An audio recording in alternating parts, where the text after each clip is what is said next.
તો જય માતાજી મિત્રો, જય સદારામ બાબા, જય જવાન જય કિસાન। આપણે જે ટેટી આવેલી હતી, જે આગળનો વિડીયો બનાવેલો છે તમે જોઈ લીધો છે। હું તમને બતાવું જે ટેટી આવેલી છે ઉગીને કમ્પ્લીટ તૈયાર થઈ ગઈ છે।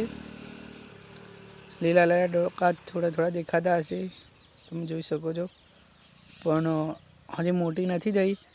જો વિડીયો જોવાનું કન્ટિન્યુ રાખજો, ખેતરો વિશે આવે છે એટલે આ ટેટીનો તો ખાસ ટેટીના વિડીયો અવારનવાર આવતા જ હશે, જોવાનું ના ભૂલતા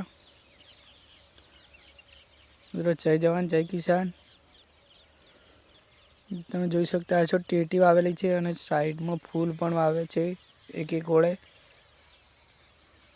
જોઈ શકો છો તમે। આખું ખેતર ટેટીનું વાવેતર જ કરેલ છે।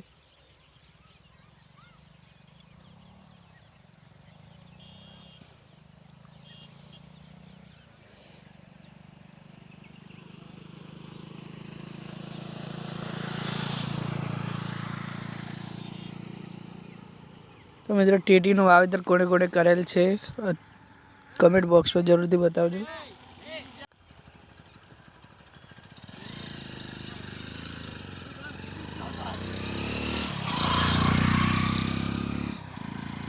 તો મિત્રો તમે જોઈ શકો છો ટેટીનું વાવેતર, ચલો મસ્ત ખેતર લાગે છે।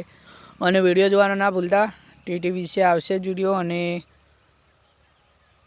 મોટી થાય ત્યારે કેવું એકદમ લીલુંછમ લાગે છે એ પણ જોવાનું ના ભૂલતા। અને મિત્રો ખાસ આ માહિતી કન્વરજી વાઘણિયા કરીને, જે આપણા ખેડૂત સેલિબ્રિટી ફેમસ છે, તે આપે જ છે સલાહ કે આવી રીતના મલ્ચિંગ કરીને વાવેતર કરો। અને તેઓ તો એક ટેટી વાવેલી હોય તો સાઈડમાં ઓળવામાં જગ્યા રહે, એમાં બીજું પણ વાવેતર કરતા હોય છે, પણ આ ટેટી એકલી જ આવેલ છે, જોઈ શકો છો તમે।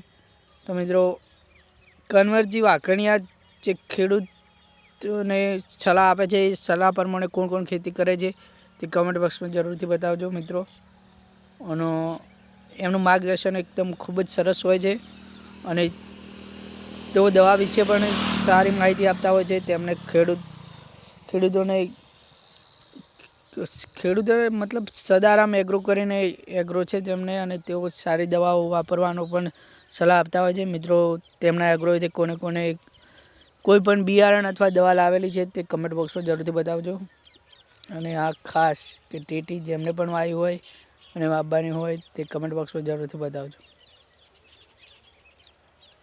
તો જય માતાજી મિત્રો, જય સદારામ બાબા, જય જવાન જય કિસાન। મળીએ નેક્સ્ટ વિડીયોમાં, ત્યાં સુધી બાય।